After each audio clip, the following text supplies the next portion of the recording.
And I think also, you know, SEOUL obviously winning their first match, Dallas losing their first match of the week. Like, Dallas does not want to go 0-2 here to kick off their year. And SEOUL Dynasty, you know, they have a win under their belt. Maybe you're chilling a little bit coming to this match, thinking you're going to win it. This is, okay, I saw OG on the Sombra, I was a little bit unsure. This seems much more reasonable. Both sides going with, and I said it earlier today, very well-behaved compositions, right? They're bringing 3 tanks, 3 support. It's robust, it's reliable, it works. I was like, what is a well-behaved composition? As in, like, they're not deviating too much from what we would consider to be a norm in this case. Did your parents not teach, like, the behavior they taught you when you grew up? It was like what was, you know, normally accepted? Hey, look, for me, the 6 DPS, 4 or 5 DPS, that's acceptable by my standards as well. So I'm good with that. Whatever they want to do. Oh, that discord to Michelle up on that high ground forced him down. He had to be very quick to get away. The trades of damage here are quite interesting. We've seen RCK, he gets chased down by Fisher, and no one from Dallas really goes in to help him, even though Fisher extended quite deeply to chase that D.Va down. They were so busy elsewhere, so Dallas can't even trade that kill out, much to their chagrin, I'm sure. Almost getting Unco there. But Fisher has to back out. And already with Primal Rage, this tells you how much he's already done. It's, right there, you know, RCK, there was really no opportunity to even heal him. Fisher knew that one-on-one was going to go his way. He picked this fight well. That's what you must do, especially as a Winston player. Especially going up against Reinhardt in this comp, Fisher needs to be a little careful. OG is missing, so Fisher now can really try and turn it up a notch. But perhaps just jumping to scout is enough. I mean, it's kind of, you don't feel good here as the Dallas feel, right? You're waiting for your Reinhardt to come back. You've got to get out. Yeah, I mean, you're not leaving Reinhardt at the gate. What? Effect, again, we saw this earlier in the day. Yeah, Effect tries to grab Fisher, he jumps away. We actually saw that in the Atlanta versus Philadelphia match where DeFran tried to catch out Sato. So it's not as bad as it seems, but it does mean that Fleta now is the only one on the field with a Graviton Surge. No doubt he's going to try and use that as well as possible. The rally from Dallas Fuel, we heard it. It heralds their push forward, so SEOUL take a big old step back. Here's the Transcendence coming out of J-Hong. OG is down, and Unco doesn't go for his Transcendence here. He chooses not to use it until very late. And it's far too late now. Oh! Okay! I was wrong. And I'm happy to admit it. What a turnaround in that fight. It was all going wrong for Dallas, man. Unco is super late Transcendence. It was all going wrong, and then it all went right. Oh my gosh. Well, Dallas feel we're going to walk away with the point there. It had to happen eventually, I guess. And it's like, it's not like SEOUL played that fight poorly. It was just RCK. And I'm looking at the mini-map, and I can see like where a few players are positioned, and I see the D.Va icon go flying through the air, and I'm like, oh no. Again, they were playing with the Reinhardt. It's kind of hard to avoid the D.Va self-destruction. You have a shield, you can just point in the right direction. Now SEOUL, they've got to be angry about that one. They're out for blood, but Dallas are not going to give it to him so cheaply. Sound barrier used by them. Just really to stave SEOUL off at this stage. Dallas will have to play kind of defensively in that little moment. But they're still here, they've still set their feet. They don't have support ultimates to shepherd them in, whereas Jackson does have one. Here's the Graviton Surge. Oh, Jackson's down. He had the ult. He couldn't use it while he was suspended in midair. What a perfect sequence for Dallas. OG goes down to Fisher. Fisher always fighting until the end. RCK looking like he's about to get desuited here. The numbers are there for Dallas. They're not on the point yet, but they're transitioning across. Very clean. Fisher comes in from the rear. How is he still alive? Jackson, the sound barrier, of course, was important, but Fisher must have just slunk away. It may not really matter here. Jackson, the Discord orb makes it impossible for him to hang around, even at such a height, and Zachary just holds the door. Says, if you want to come through, you have to challenge me. Michelle gets desuited. That's 2 ticks now for the Dallas Fuel. SEOUL going to make one more push in just a moment, but the Graviton Surge is going to stop them. It's going to end their tracks, end their push.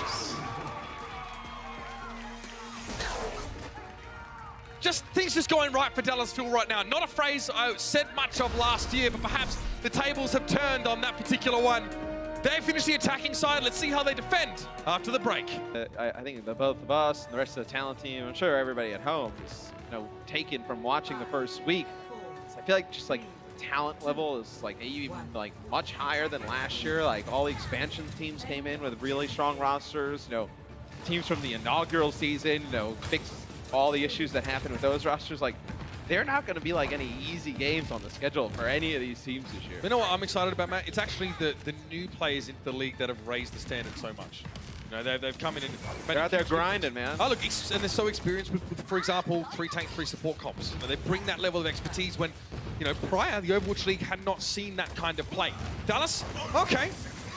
Getting a bit mardy. They want to push out.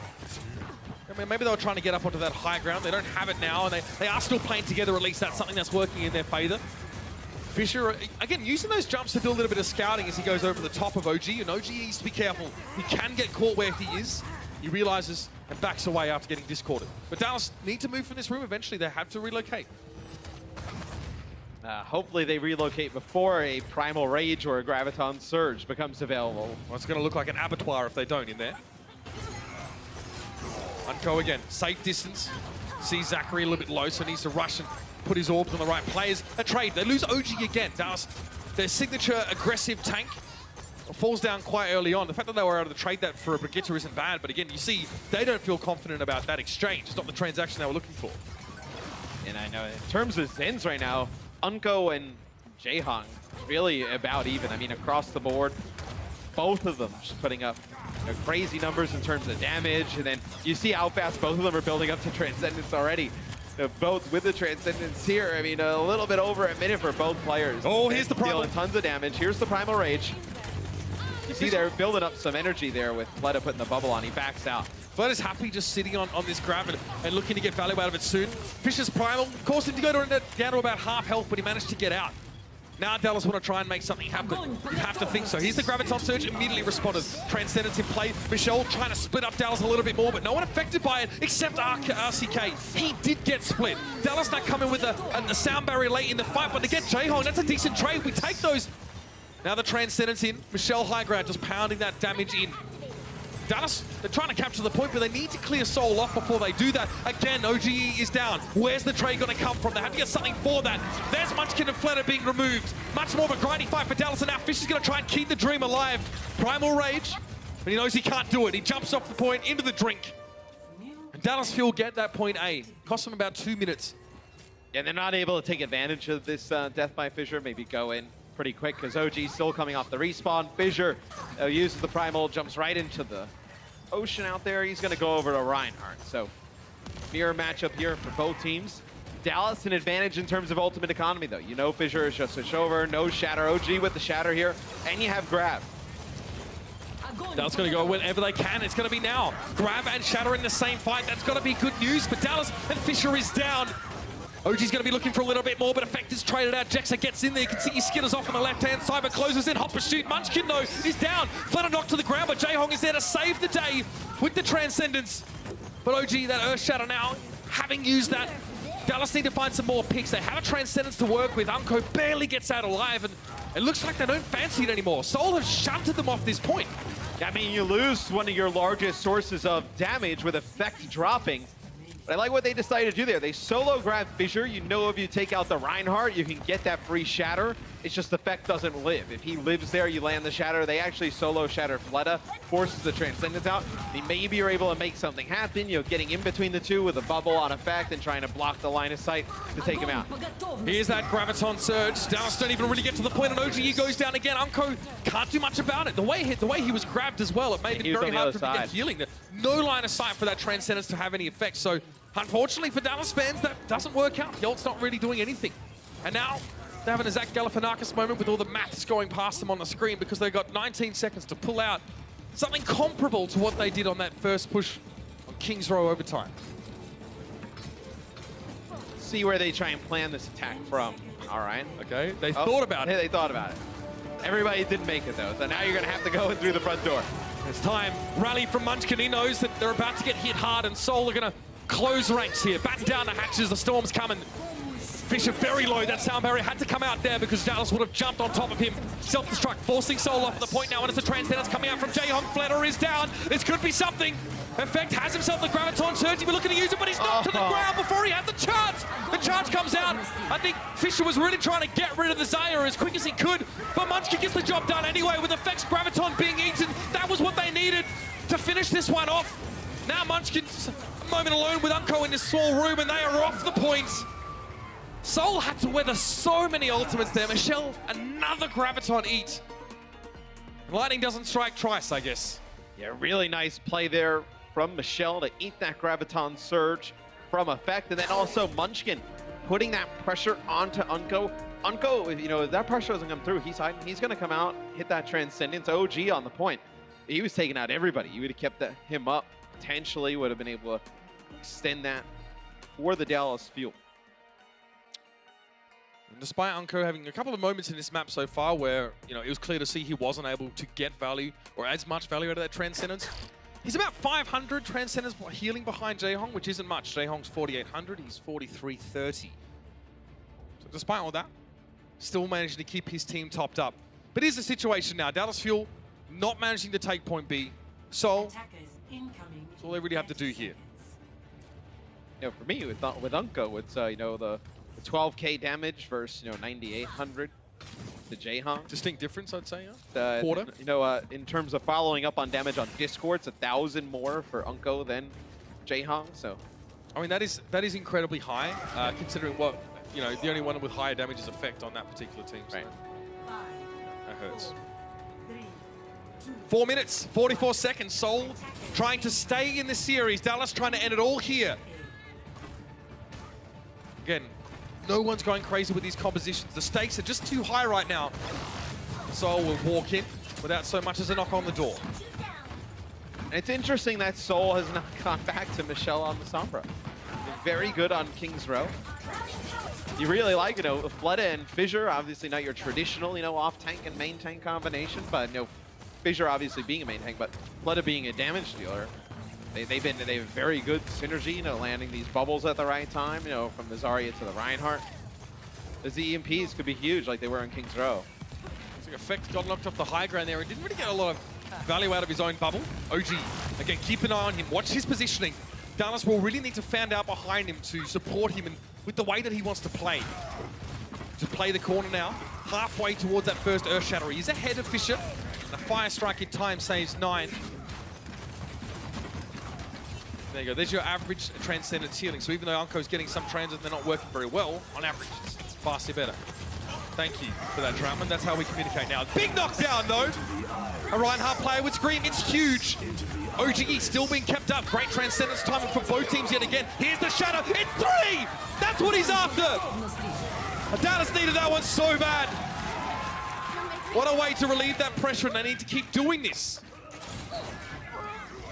I mean, right now, though, you only have Sound Barrier. It's the gong rings for the team kill. You only have Sound Barrier to defend against, you know, Grab, Shatter, a Sound Barrier, Self-Destruct. So SEOUL Dynasty coming in with some tools here for fight number 2. What are they, you know, a best case scenario for SEOUL is you can get by here using, you know, let's say you use Shatter and then use Grab to build another Shatter, and then maybe you have to use Sound Barrier to build it up. It'll be... Oh, that's beautiful. Oh, you can't. With Fissure where he was as well, pretty sure Zach stunned him up. Well, he wasn't going anywhere. Yeah, nice stun. And even if that self-destruct doesn't yield those 2 kills, SEOUL looked so split after the fact, they probably would have had half that team wiped. It's gotta be, I mean, it's draining for us to go crazy after these self-destructs. It has to be draining to keep getting hit by them. And right there, I mean, it's been a long week. Yeah, I mean, you get stunned from the side, right? If you're Fissure and you drop your shield, there's nothing you can do. I mean, Jaehong probably is expecting the shield to be there. There's no defense to that. Here's that grab. You see the closer is not caught in it. He's sitting in the back. Very important Sound Barrier now going over towards Dallas. They avoid getting anyone taken down by that self-destruct, but OG again wasn't in the position he wanted to be. They managed to isolate him, and Dallas now have to get aggressive to try and at least get a player back, but that's when the Transcendence comes out of SEOUL. Great response, and now Effect goes down, trying to find that kill. The harder Dallas try, the more they extend, the more they're punished by SEOUL. RCK sitting in the back, and yeah, he's gonna have to take a dip. And SEOUL take that point A, and that's it. Now they know what they have to do, Matt. They know what they need to do to win the map. They're going to have about 1:30 left as they make their charge on point B. Dallas did get SEOUL to use a lot of their ultimates, though. They held on a grab, rally, self-destruct. So you'll have a few grabs to play with. You know, you have a few ultimates to play here with. Maybe grab early, build up another Shatter here if you're Dallas. SEOUL need that first tick. If they don't get it, this map is drawn, and SEOUL will be unable to win the series on map wins. So basically, it is absolutely win or lose. There is no draw here for SEOUL in that sense. In fact, oh, he's taking a lot of damage. Was he not aware of that one? OG wasn't able to keep him up. Disaster strikes from the Dallas Fuel, and SEOUL Dynasty look to take advantage. OGE next to fall. Zachary getting pinned down against the wall. He can't get away. Closer just sitting off towards the side with Unko desperately trying to keep him topped up with that Transcendence, but he can't even get to his aid. Unko gets burst down. RCK stock on the wrong side of that little opening, and that's it. SEOUL stay alive. They captured that point B and stay in this series. Again, a draw on that map would have been a series loss for SEOUL. It was a win or nothing. And now we go into map 4 with everything very much still up in the air. Oh, it's going to be a long one. Stick around.